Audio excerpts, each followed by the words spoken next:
লাশ যখন খাটের মধ্যে কবরস্থানের দিকে নেয়, কসম আল্লাহর নবী সাল্লাল্লাহু আলাইহি সাল্লাম বলেন, নাফরমান পাপীর লাশ যখন কেউ কাঁধে তুলে খাটের মধ্যে করে কবরস্থানের দিকে রওনা দেয়, আল্লাহর কসম নবী বলছে সে চিৎকার দেয় আর বলে, ইয়া ওয়াইলাহা আইনা তাযহাবুন, হায় আমার মন্দ কপাল, তোমরা আমারে কই নিয়ে যাচ্ছ, কেন ওইদিকে নিয়ে যাচ্ছ?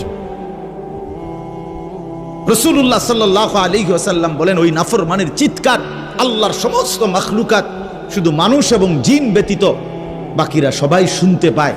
ওয়ালাউ সামিআল ইনসানু লাসাইকা, নবীজি বলেন মানুষ যদি একবার শুনতো, সাথে সাথে সমস্ত মানুষ চিৎকার দিয়ে বেহুশ হয়ে পড়ে যেত, বেহুশ হয়ে পড়ে থাকতো।